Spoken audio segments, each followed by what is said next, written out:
ওই মেয়েটা ডাক দিয়ে কয়, বুজুর্গ ওলিয়ে কামেল, আমি এমন একজন স্বামী চাই যে আমার হাত ধরে আমাকে জান্নাতের ময়দানে নিয়ে যাবে।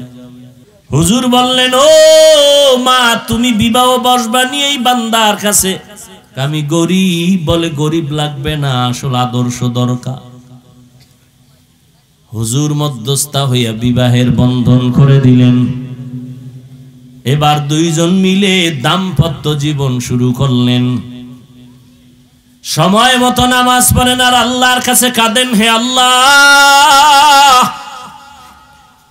আমাদের দুইজনার মোহব্বতে এমন একটা সন্তান ছেলে দাও, যেই ছেলের দ্বারা গোটা দুনিয়ার অন্ধকার আলোকিত হয়ে যাবে।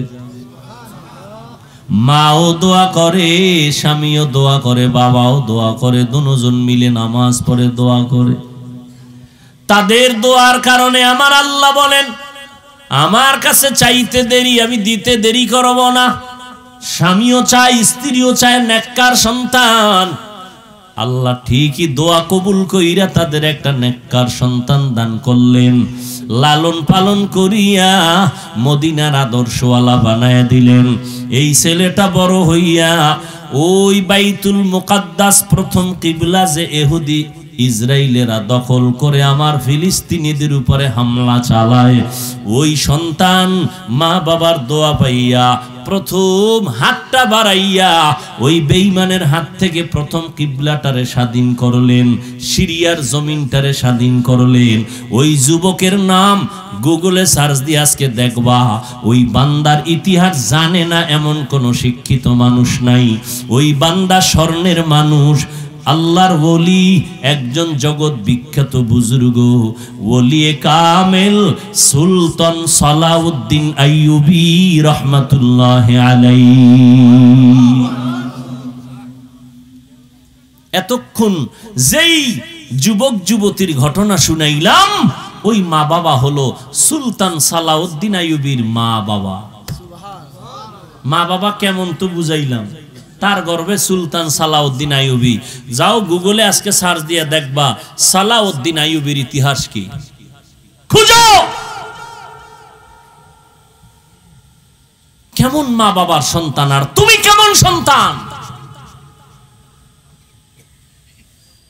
তোমার দ্বারা সমাজ আলোকিত হবে দূরের কথা, তোমার কারণে বহু সন্তানের আদর্শ নষ্ট হয়ে যাচ্ছে, খবর নাই। তুমি নিজেও ধ্বংস হয়েছো, এলাকার আরো কিছু যুবকদের তুমি ধ্বংসের পথে দাওয়াত দিতেছো, আসো নামাজ এত তাড়াতাড়ি লাগবে না, একটু নেশা পান করো, চলো ঘুরতে যাই, ঘুরতে যাই, ঘুরতে ঘুরতে পুইরা মরো। এখনো সময় আছে, তওবা করে নাও, আল্লাহর কাছে তওবা করো। হে মালিক, আমার মতো তোমার মতো যুবক যদি জেনারেল লাইনে থাইকা নামাজ পড়ে, আমি কেন পারবো না? এই তাকওয়ার এত পাওয়ার, এত দাম। আল্লাহর কাছে সব থেকে প্রিয় হওয়ার একটাই মেডিসিন হলো তাকওয়া। ইন্না আকরামাকুম ইনদাল্লাহি আতকাকুম। আল্লাহ বলেন, আমার কাছে দামি ওই বান্দা বান্দি যার অন্তরে থাকবে তাকওয়া, আল্লাহর ভয়। আপনার আমার নবী, রহমতের নবী, আমার নবী যার কোনো গুনাহ নাই, নিষ্পাপ, ওই নবীকেও আল্লাহ বলেন, ও নবী, আপনি আমি আল্লাহকে ভয় করেন। ইয়া আইয়ুহান নাবিয়্যুত্তাকিল্লাহ ওয়ালা তুতিইল কাফিরিনা ওয়াল মুনাফিকিন। নবীকেও আল্লাহ বলেন তাকওয়া অর্জন করো। এত বেশি এটার বয়ান কেন? বলে কোরআনের শুরুতেও তাকওয়া। আল্লাহ বলেন, আমি দামি একটা কোরআন তোমাদের দিলাম, সবার জন্য দেই নাই। এটা এমন বান্দাদের জন্য, বান্দীদের জন্য দিলাম যাদের অন্তরে তাকওয়া আছে, তাদের হেদায়েতের জন্য কোরআন দিলাম। এটা এমন একটা কিতাব, যেই কিতাবটা ধরলে সওয়াব, দেখলে সওয়াব, পড়লে সওয়াব, যেই কিতাবের আওয়াজ কানে আসবে তাতেও সওয়াব। এত দামি কিতাব আল্লাহ দিলেন, যালিকাল কিতাবু লা রাইবা ফীহি হুদাল লিল মুত্তাকিন। মুত্তাকিনদের অনেক দাম, তাকওয়া আল্লাহর ভয় যারা অন্তরে জমা করবে তাদের অনেক মূল্য। আল্লাহ কোরআনে বলেন, এই মুত্তাকি যারা হবে দুনিয়াতে আমি আল্লাহ তাদের 6টা পুরস্কার দিব, কিয়ামতের দিন 2টা দিব। কিয়ামতের প্রথমটা দিব বিনা হিসাবে জান্নাত, কিয়ামতের দিন আরেকটা বড় পুরস্কার দিব, পর্দা ছাড়া ডাইরেক্ট আমি আল্লাহর সাথে হবে মোলাকাত। ইয়া ইলাহি তু মেরা মাবুদ হ্যায়, ইয়া ইলাহি তু মেরা মাশূক হ্যায়। তাকওয়া বড় দামি এক সম্পদ। আল্লাহর ভয় অন্তরে জমা করো। এখন সবাই বলে আল্লাহকে ভয় করি, নামাজ পড়ে না সেও বলে আল্লাহকে ভয় করি। আসলে আল্লাহকে ভয় করা হাকিকতটা কি, নিয়মটা কি, নমুনা কি? সবাই দাবি করলে হবে না, আল্লাহর পক্ষ থেকে একটা নমুনা রাসূল বাতায় দিবেন। আমি সাধারণভাবে একটা উদাহরণ এভাবে দেই, সন্তান মা বাবাকে ভয় করে না, করে না? প্রমাণ, সন্তান মা বাবার সামনে কখনো অন্যায় করে না। কেন? বলে শাস্তির ভয়। শিক্ষকের সামনে ছাত্র অন্যায় করে না, কেন? বলে ভয়। ঠিক যারা আল্লাহকে ভয় করবে নই, বান্দা বান্দি কখনো গুনাহ করবে না। কেন? আল্লাহর আযাবের ভয়। হর কে দারত খৌফে হক দার দিল মাদাম, জন্নতুল মাওয়া দেহাদ উরা মাকাম, জুজবা হক চি জে মখাজ ইনসুজা, ফজলে উ আমস্তে দর জুমলা জাহা। খারাপ লাগে আপনাদের?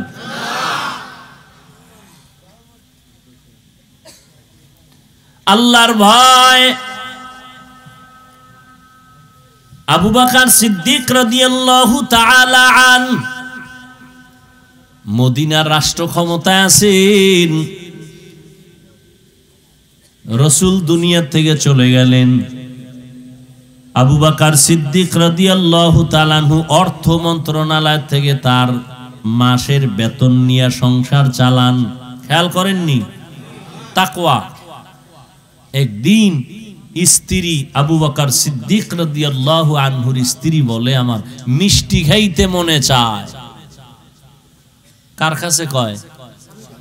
স্বামীকে। আবু বকর, রাষ্ট্রের পুরা ক্ষমতা যার হাতে, সেই সময় কয়। আবু বকর কি কয় জানেননি? ও বিবি, মিষ্টি খাওয়ানোর মতো টাকা আমার হাতে নাই। রাষ্ট্র ক্ষমতা হাতে, স্ত্রী চাইছে, অন্য কেউ চায় নাই। জীবনের আসল, তার কাছে বলে মিষ্টি খাওয়ানোর টাকা নাই। স্ত্রীও এত মিষ্টির পাগল না, সেও তো বড় দামি বান্দি, সেও তাকওয়ার একটু পরীক্ষাই নিতেছেন। কিছুদিন পরে, মাস 2-4 চলে গেল। একদিন আবার কয়, স্বামী আমার, খলিফাতুল মুসলিমিন, নেন কিছু টাকা, এই টাকা দিয়ে আমাকে মিষ্টি এনে দেন। দেখেন আবু বকর সিদ্দিক রাদিয়াল্লাহু আনহু তাকওয়া কি জিনিস। বলে, এই টাকা কই পাইলা বিবি? আপনি জিগাইতেননি? বলো না, কারো দিও ভাই ভাই, তো চুরি করে আনছে না কারো সাথে বন্ধুত্ব করে আনছে, আল্লাহু আলাম। আবু বকর জিজ্ঞাসা করলেন, ও বিবি, এই টাকা কই পাইলা? বিবি সাহেবা বললেন, খলিফাতুল মুসলিমিন, আপনি রাষ্ট্র ক্ষমতায় আছেন, অর্থ মন্ত্রণালয় থেকে যে বেতন পান ওখান থেকে কিছু কিছু টাকা জমাইয়া আমি হাতে দিলাম। দেখেন এবার আরো কঠিন কথা বলতেছেন আবু বকর। ও বিবি, তাহলে বুঝা গেল আমি যে মাসে মাসে বেতন পাই ওই বেতনের থেকে যে টাকাটা তুমি আলাদা করেছো, বোঝা গেল এই টাকা আমার সংসারে লাগে না। সংসারে তাহলে আগামী মাস থেকে আমি এই টাকা বেতন থেকে কমায়া নিব। বুঝেন কি আর শুনবেন?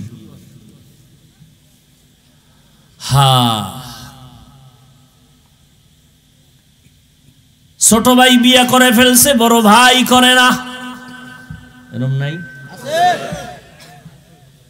বড় ভাই করে না, সেট মেট নাই।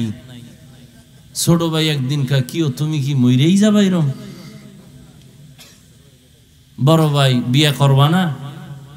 এই পর্দার আড়ালের আম্মা জানেরা ভালো করে শুনেন, আল্লাহর ভয় তাকওয়া কি জিনিস ভালো করে বুঝেন। আপনার মতোই তো নারী সম্মানের মানদণ্ডে ছিলেন আম্মা জান আয়েশা রাদিয়াল্লাহু আনহা, খাদিজা রাদিয়াল্লাহু আনহা, রাসূলের কন্যা ফাতেমা রাদিয়াল্লাহু আনহা, ইসমাঈল নবীর মা হাজেরা আলাইহিস সালাম। আপনাদের মতো নারী ও মা ঈসা নবীর মা মারিয়াম আলাইহিস সালাম। আপনাদের মতো নারী ফেরাউনের ঘরে থাইকা আসিয়া আমার মাওলার জান্নাত দেইখা জান্নাতে গেছি। যেই ফেরাউন না কয় আমি আল্লাহরে মানি না, আমি নিজেই বড় খোদা, যেখানে বাঘের ভয়। আসিয়ারে মাওলা এমন ভাবে কবুল করেছেন, রহমতের নবী বলেন কিয়ামতের দিন জান্নাতে আমি মুহাম্মদের সাথে আসিয়ার বিয়া হবে নতুন করে। এরে আম্মা জান, দেখেন আল্লাহর ভয় তাকওয়া কি জিনিস। এই দুনিয়াতে ডাক্তার বলেন, ইঞ্জিনিয়ার বলেন, প্রফেসর বলেন, এসপি বলেন, ডিসি বলেন, ওসি বলেন, চেয়ারম্যান বলেন, মেম্বার বলেন, মাওলানা, মুফতি, মুহাদ্দিস বলেন, যত ভালো ভালো ভালো ভালো সন্তান আছে সব হলো ভালো মায়ের অবদান। বুঝেননি? সন্তানের কোনো ক্রেডিট আছে? সন্তান ভালো, এর গুণ কার? মা। ওই একটু আগে বলছি না, বক্তা ভালো বয়ান করছে, বক্তার কোনো বাহাদুরি না, শ্রোতাদের কলব ছিল স্বচ্ছ ভালো, এজন্য বয়ান ভালো বেরোইছে। সন্তান ভালো, এসপি সাহেবের ব্যবহার ভালো কেন, চেয়ারম্যানের ব্যবহার ভালো কেন? খোঁজ নিয়ে দেখবেন ওর মা ভালো। এরে আম্মা জানেরা, বড় ভাইকে ছোট ভাই বলে, ও ভাই আমি বিবাহ করে ফেললাম, সন্তান এসে গেল। এই যুবকেরা শোন, ভালো করে শোন, জীবনে চালাকি তো কম করলি না, কয়দিন আর করবি রে বাবা?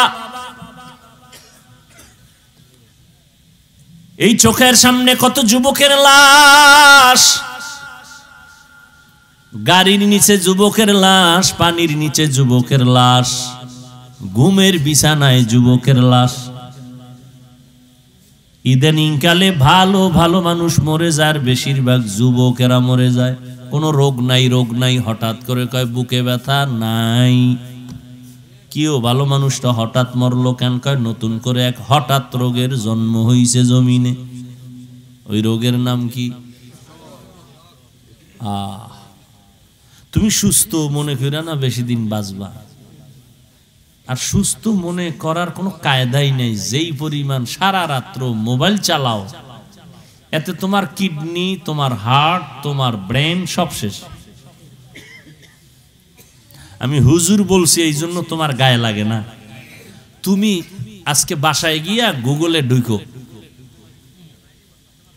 টাচ মোবাইলে তোমার দেহের কি ক্ষতি করে। আমগো গুনা টুনা তো আছে, এটি বয়ান আলাদা। তুমি নগদ কিছু ক্ষতির বয়ান আজকে গুগল থেকে নিয়ে নাও, ওখানে তোমার গুরুরা বসা আছে, আমগো হুজুর একজনও নাই। কি থিওরি দিছে এই টাচ মোবাইলে তোমার কি কি ক্ষতি করে। চোখের পাওয়ার নাই, কানের পাওয়ার নাই, ব্রেন নাই, জীবন নাই, যৌবন নাই, কিডনি নাই। এই কিডনির রোগী এখন কম না বেশি? বেশি। এরে আল্লাহর বান্দা, অথচ মানুষের জন্য আমার আল্লাহ দয়া করে শরীরকে সুস্থ রাখার জন্য একটা অমূল্য ঔষধ দিছেন, ফ্রি রাতের ঘুম। এটা ফ্রি শরীরের ঔষধ, রাতের ঘুম। আর এই ঘুমটাকে তুমি জবাই করছো গজবের মোবাইল দিয়া। তোমার বয়স মাত্র 25, চেহারা কার্টুন কার্টুন ভাব, তোমার চেহারার মধ্যে কোনো আলো নাই, উজ্জ্বলতা নাই, দেখলে মায়া লাগে না। কারণ কি? অথচ আল্লাহর কসম 40 বছর পর্যন্ত কমপক্ষে তোমার চেহারা নষ্ট হবে না, কোনো মেডিসিন লাগানো লাগবে না। কারণ আমার আল্লাহ পুরো বডির মধ্যে চেহারাটা কুদরতের ছাপ লাগায়া দিছেন। এই জন্য দেখছো নি, শীত শীত হাত মোজা পাও মোজা, শুধু চেহারাটা ছাড়া বাকি সব ইনটেক করে ফেলছে, প্যাকেট করছে না।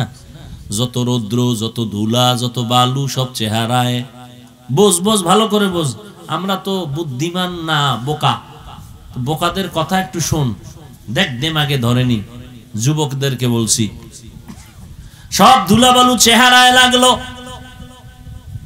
এবার গোসলখানায় গেলা, শরীরে ধুলা লাগে নাই, রৌদ্র লাগে নাই, বালু লাগে নাই, পোশাক দিয়ে আটকাইছো, শীত চেহারায় লাগছে সব। গোসলখানায় গিয়ে দেখবি শরীরটারে সাবান না দিলে ময়লা যায় না।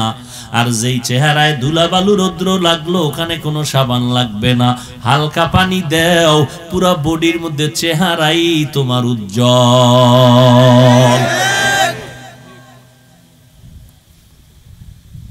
এই চেহারাটারে নষ্ট করে ফেললি মাত্র 25 থেকে 27, 30 বছরের মধ্যে। অথচ 40-এর আগে চেহারা নষ্ট হবে না, একমাত্র কারণ এই গজবের মোবাইলে সারা রাত কবিরা গুনাহ করছো।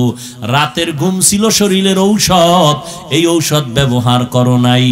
হাসলেও লাভ নাই, কপাল পুরুলে মরণের আগে কপাল জোড়া লাগবে না।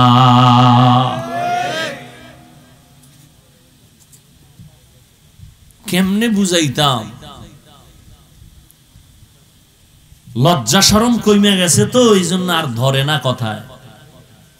25 বছরের ছেলে, তুই ক্লাস 7-এ পড়ো, বাসায় যাইয়া প্যান্ট শার্ট খুইলে রাখছে, তোর মা চাকরানি ধুইয়া দিবে না? ওই বেয়াদব, উচিত ছিল তোর কাপড় তুই ধুবি, তোর মায়েরটাও তুই ধুইয়া দিবি। নিজের মশারিটা নিজে টানাবি, মায়ের মশারিটাও টানায় দিবি। কি শিখেছো? মা বাবার বরদোয়াই পেয়েছো, আর কিছুই না। তোর কপাল বড় খারাপ। তোর মা বরদোয়া করেছে, তুই খারাপ ব্যবহার করেছো মায়ের সাথে। মা বলছে মোবাইলটা বন্ধ কর, শোনা মাত্র মায়ের গালি দিছো। ওই মা কিছু কয় নাই, গোপনে চোখের পানি ছেড়ে কান্না করেছে। এই কারণে আজকে তুই হাজারো বয়ান শুনছো, মোনাজাতে চোখে পানি নাই। মা বাবার অভিশাপ লাগছে তোর কপালে, শিক্ষকের সাথে বেয়াদবি করছো, অভিশাপ লাগছে তোর কপালে। মরার আগে লেখা রাখ, তওবা যদি না করো তাও তওবা কিন্তু আল্লাহর কাছে করলে হবে না। খুব খবরদার, সাবধান। এই কথা জানো, মনে নেই, আবার স্মরণ করায় দেই। বান্দার হক বান্দা মাফ না করলে আল্লাহ করবেন না, এটা আল্লাহর ওয়াদা। মায়ের সাথে বেয়াদবি করলে মা আগে মাফ করলে আল্লাহ করবে না, হয় আল্লাহ করবে না।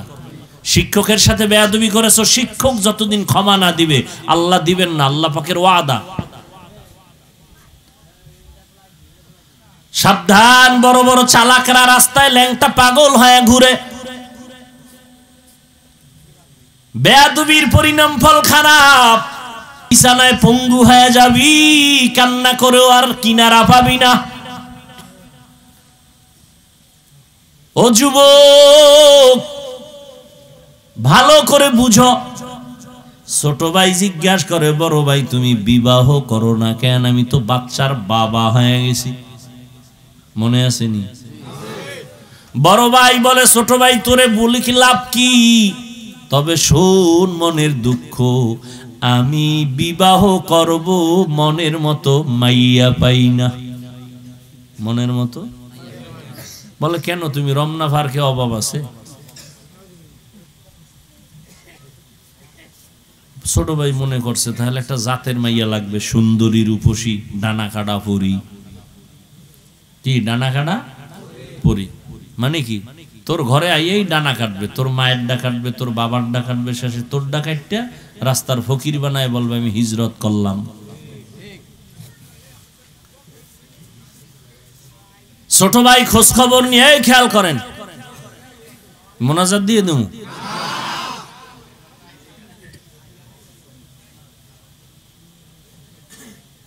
ছোট ভাই খুঁজা টুইজা একটা মাইয়া পাইছে, সম্ভ্রান্ত পরিবারের, ডানা কাটা ভরি। এবার বলে, বড় ভাই জাতের মাইয়া পাইছি, লেখাপড়ার কমতি নাই, সার্টিফিকেট সব ফার্স্ট ক্লাস ফার্স্ট, সুন্দরী রূপসী, হাজারে এক খান, ডানা কাটা ভরি। খবর টবর শুই না বড় ভাই কয় মইরা জামু, এই মাইয়া বিয়া করমু না। এই খুব খেয়াল করো বাবা, খুব একটা কঠিন ঘটনা আমি টানতেছি। ঘটনাটার সত্যতা আজকে বাসায় গিয়া মোবাইল থেকে যাচাই করবা, গুগলে নামটা বলবো একেবারে শেষে।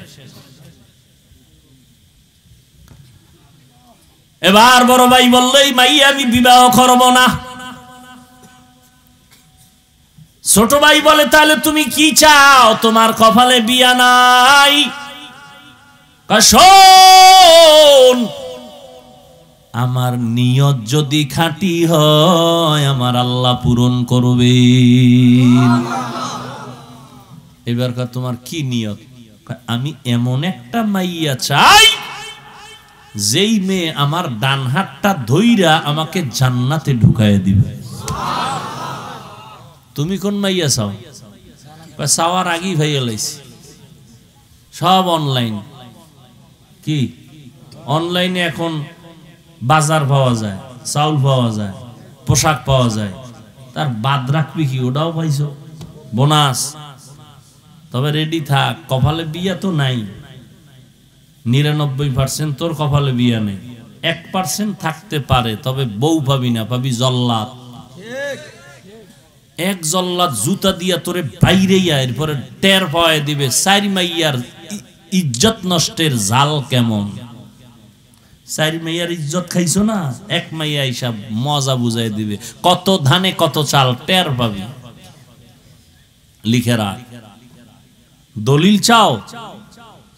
দলিল আছে কোরআনের আয়াত।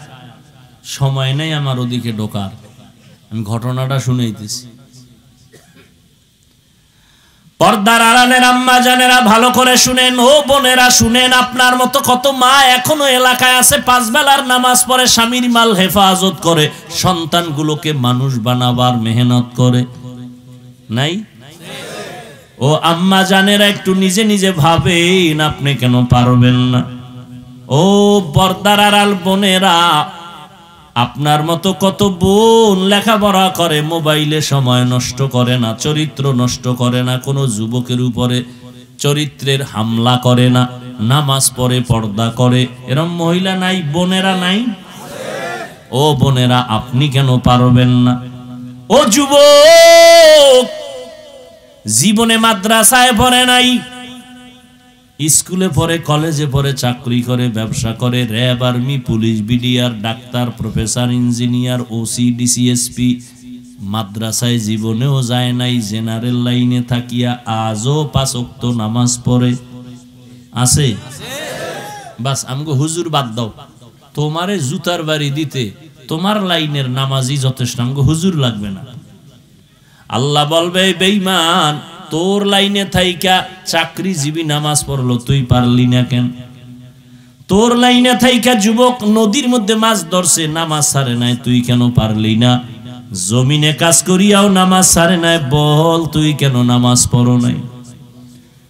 এবার ছোট ভাই ডাক দিয়া, ছোট ভাই বলে, ও বড় ভাই, এমন একটা মাইয়া চাও যে তোমার হাতটা দইরা জান্নাতে নিবে, এমন কোন মেয়েও নাই, তোর কপালে বিয়াও নাই। বড় ভাই জবাব দিছে কি বলছেন একটু আগে, নিয়তটা যদি আল্লাহর জন্যই খাঁটি হয় আল্লাহ ফিরাইয়া দিবেন না। কিছুদিন পরে খবর আসলো পাশের বাড়িতে একজন আল্লাহর ওলি মাঝে মাঝে আসেন মানুষের নিয়ে দোয়া করার জন্য। আমগো দেশে জৈনপুরে হুজুরেরা আসে না, বড় বড় আল্লাহওয়ালারা, এখন তো কমে গেছে, আগে আসতো সপ্তাহ মাস এক এক এলাকায় থাকতেন, থাইকা মানুষের জন্য দোয়া দায়ী করতেন, আবার চলে যাইতেন। আগের আল্লাহওয়ালারা এমন ছিলেন। আর না আমরা খারাপ হয়েছে, আল্লাহ নাইব কিন্তু সব বেপর্দা, ভাত খাইবে হুজুর। এই যে আল্লাহওয়ালারা বেনামাজি মহিলার হাতের পাক খায় না, এখনো কিছু আল্লাহওয়ালা এখনো আছে। আমগো ঘরে সব হইল বেনামাজি, কি পৃথিবীতে এর থেকে আর উল্টা পাল্টা কিছু নেই। এর পাক যদি খায় একজন বুজুর্গ, আর বুজুর্গগিরি ওখানে শেষ। কয়জনে বুকে হাত দিয়ে বলতে পারবেন আপনার স্ত্রী পর্দা সহকারে অজু সহকারে রান্না কইরা আপনার ঘরে খানা পাকায়? 1 কোটির মধ্যে একজন পাইবেন কিনা সন্দেহ নাই, বলবো না, আছে, তবে 1 কোটিতে একজন পাওয়া কষ্ট। অথচ আপনি তো মনে করতেছেন আপনি ভিআইপি প্যাকেজের হাজি, পিসাবের মুরিদ, তাবলিগওয়ালা। হ্যাঁ, এ আম্মা জানেরা ভালো করে শুনেন, বড় ভাইয়ের ভরসা কার উপর? ওয়া মান ইয়াতাওয়াক্কাল আলাল্লাহ ফাহুয়া হাসবুহ। আল্লাহর উপরে ভরসা যদি করে আল্লাহ তার জন্য যথেষ্ট। সমুদ্রে তুফান শুরু হইছে, জাহাজে মাল নিয়ে যাইতেছে, জাহাজ গেছে ডুবে। জাহাজের মালিক ঢাকা অফিসে বসে আছে, হঠাৎ খবর আসলো তোমার জাহাজ ডুবে গেছে। মালিক তো দেখে নাই। দেখেন কুদরত কি, মালিক বয়ে বয়ে খায়, আল্লাহর কসম আমার জাহাজ ডুবে নাই। তুমি দেখছো? কয় দেখি নেই। খবর নাও, খবর নিয়ে দেখে ঠিকই তার জাহাজ ডুবে নাই, আর একটা ডুবছে। এখন কয় ভাই তুমি ঢাকায়, সমুদ্র রইছে কোথায়, সেখানে জাহাজ ডুবছে, তুমি এখানে কসম খাইয়া বললা ডুবে নাই, তোমার ভিতরে পাওয়ার কি? আমার উপরে, আমার অন্তরে পাওয়ার আল্লাহর উপরে ভরসা। কয় কি? রসুল বলছেন মালের যাকাত ঠিক মতো যদি আদায় করে আল্লাহ ফেরেশতা দিয়া তার মাল হেফাজত করে। তাহলে আমি ঠিক মতো যাকাত দেই, আমার মাল নষ্ট হবে কেন? কি যারা ব্যবসা করেন, আপনার দোকানে চুরি হয় কেন? আপনি যে কাস্টমারেরটা চুরি করছেন, ধোকা দিছেন, 5 টাকার মাল 13 টাকা, কি আপনি চালাক কম নেই? অন্যায় তো আপনি আগে করছেন, তা আপনার দোকান চুরি হইব নাকি আমার ডইব? হায় হায় হায়, আল্লাহর উপরে ভরসা করে আছে বড় ভাই। কিছুদিন পরে খবর, পার্শ্বের এলাকায় একজন বুজুর্গ আল্লাহওয়ালা আসছেন, ফজরের সময় চলে গেছেন তার থেকে একটু দোয়া নেওয়ার জন্য। আকাশেতে লক্ষ তারা, এক চাঁদের আলো, লক্ষ মানুষ থেকে একজন আল্লাহওয়ালা ভালো।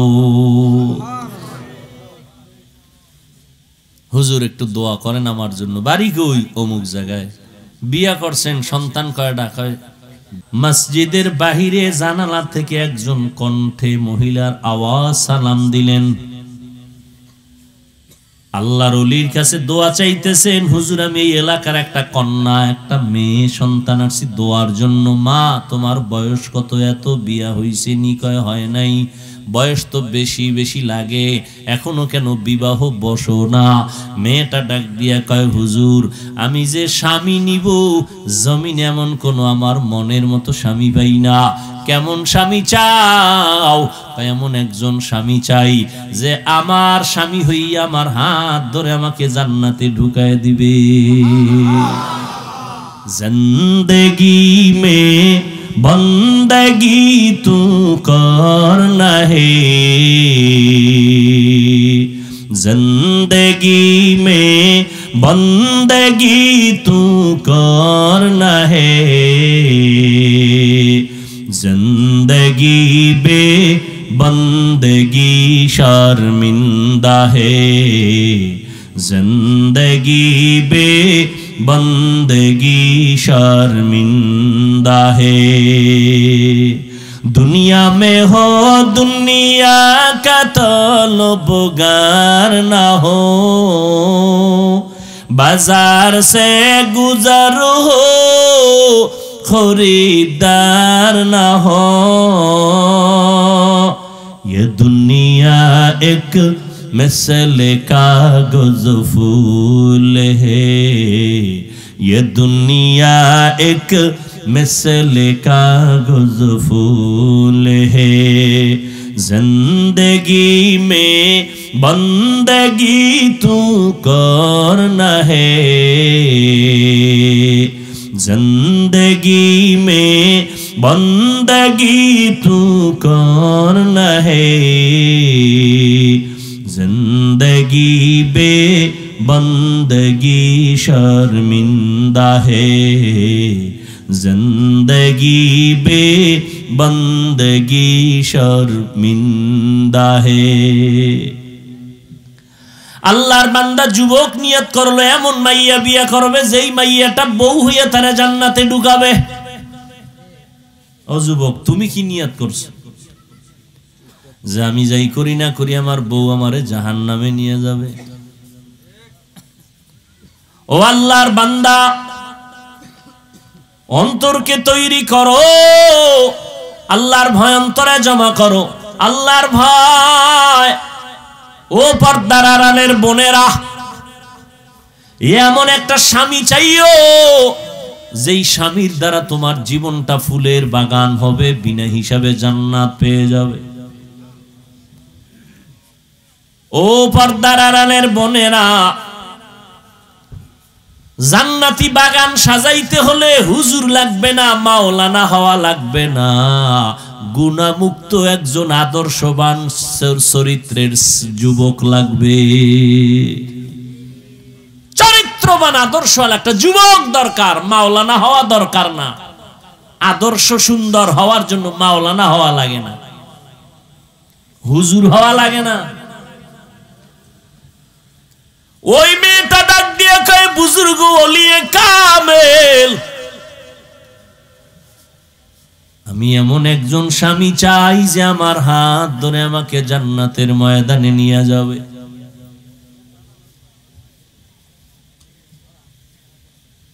এখন হুজুরের পাশে ওই আল্লাহর বান্দা বসা না, হুজুর বলে, ও আল্লাহর বান্দা, তুমি পাও না তো এই মেয়েটারে বিয়া করো বানি। হুজুর বললেন, ও মা, তুমি বিবাহ বসবানি এই বান্দার কাছে। আমি গরিব। বলে, গরিব লাগবে না, আসল আদর্শ দরকার। হুজুর মধ্যস্থা হইয়া বিবাহের বন্ধন করে দিলেন। এবার দুইজন মিলে দাম্পত্য জীবন শুরু করলেন। সময় মতো নামাজ পড়েন আর আল্লাহর কাছে কাঁদেন, হে আল্লাহ, আমাদের দুইজনার মোহব্বতে এমন একটা সন্তান ছেলে দাও যেই ছেলের দ্বারা গোটা দুনিয়ার অন্ধকার আলোকিত হয়ে যাবে। মাও দোয়া করে, স্বামীও দোয়া করে, বাবাও দোয়া করে, দুজন মিলে নামাজ পড়ে দোয়া করে। তাদের দোয়ার কারণে আমার আল্লাহ বলেন, আমার কাছে চাইতে দেরি, আমি দিতে দেরি করব না। স্বামীও চায়, স্ত্রীও চায় নেককার সন্তান। আল্লাহ ঠিকই দোয়া কবুল কইরা তাদের একটা নেককার সন্তান দান করলেন। লালন পালন করিয়া মদিনার আদর্শওয়ালা বানায় দিলেন। এই ছেলেটা বড় হইয়া ওই বাইতুল মুকাদ্দাস, প্রথম কিবলা যে ইহুদি ইসরায়েলেরা দখল করে আমার ফিলিস্তিনিদের উপরে হামলা চালায়, ওই সন্তান মা বাবার দোয়া পাইয়া প্রথম হাতটা বাড়াইয়া ওই বেঈমানের হাত থেকে প্রথম কিবলাটারে স্বাধীন করলেন, সিরিয়ার জমিনটারে স্বাধীন করলেন। ওই যুবকের নাম গুগলে সার্চ দিয়ে আজকে দেখবা, ওই বান্দার ইতিহাস জানে না এমন কোন শিক্ষিত মানুষ নাই। ওই বান্দা স্বর্ণের মানুষ, আল্লাহর ওলি, একজন জগৎ বিখ্যাত বুজুর্গ, ওলিয়ে কামেল সুলতান সালাউদ্দিন আইয়ুবী রাহমাতুল্লাহি আলাইহি। এতক্ষণ যেই যুবক যুবতীর ঘটনা শুনাইলাম, ওই মা বাবা হলো সুলতান সালাউদ্দিন আইয়ুবীর মা বাবা। মা বাবা কেমন তো বুঝাইলাম, তার গর্ভে সুলতান সালাউদ্দিন আইয়ুবী। যাও গুগলে আজকে সার্চ দিয়ে দেখবা সালাউদ্দিন আইয়ুবীর ইতিহাস কি, খুঁজো কেমন মা বাবার সন্তান, আর তুমি কেমন সন্তান। তোমার দ্বারা সমাজ আলোকিত হবে দূরের কথা, তোমার কারণে বহু সন্তানের আদর্শ নষ্ট হয়ে যাচ্ছে, খবর নাই। তুমি নিজেও ধ্বংস হয়েছো, এলাকার আরো কিছু যুবকদের তুমি ধ্বংসের পথে দাওয়াত দিতেছো। আসো, নামাজ এত তাড়াতাড়ি লাগবে না, একটু নেশা পান করো, চলো ঘুরতে যাই, ঘুরতে যাই, ঘুরতে ঘুরতে পুইরা মরো। এখনো সময় আছে, তওবা করে নাও, আল্লাহর কাছে তওবা করো। হে মালিক, আমার মতো তোমার মতো যুবক যদি জেনারেল লাইনে থাইকা নামাজ পড়ে, আমি কেন পারবো না? মনে মনে আল্লাহকে বলো, আল্লাহ জীবনে গুনাহ করে জীবন কাটাইলাম, নামাজ ছাড়লাম, বেপরদায় চললাম, মা বাবারে কত কষ্ট দিলাম, ওলামায়ে কেরামের বিরোধিতা করলাম, কত মুরব্বির সাথে বেয়াদবি করলাম, শিক্ষকের সাথে বেয়াদবি করলাম। আজকে জীবনটা মনে হয় নষ্ট করে ফেলেছি, শয়তানের ধোকায় পড়ে গুনাহ করেছি। আজকে তোমার দরজায় আসছি ফিরিয়া, আর গুনাহ নিয়ে বাসায় যাব না, পিছনের গুনাহ থেকে তওবা করে নিলাম। ও যুবকেরা, ও বৃদ্ধ বাবাজিরা, মা বোনেরা, তওবার নিয়ত করো। আজকে থেকে আল্লাহর কাছে বলো, হে মালিক, জীবনে আর নামাজ ছাড়বো না, বেপরদায় চলবো না, মা বাবাকে কষ্ট দিব না। ওলামায়ে কেরামের পরামর্শ নিয়া, মা বাবার দোয়া নিয়া, নবীর তরিকা অনুযায়ী চলবো। তওবা করার মতো যদি অন্তর তৈরি হয়, মুনাফিকি যদি না থাকে, খাঁটি তওবার নিয়ত যাদের অন্তরে আছে, দুটো হাত আল্লাহকে দেখায়া দাও। আয় আল্লাহ, হাতগুলো কবুল করে নেন, তওবা কবুল করে নেন, তওবার উপরে মজবুত হইয়া আমাদের চলার তৌফিক দান করেন, আমিন।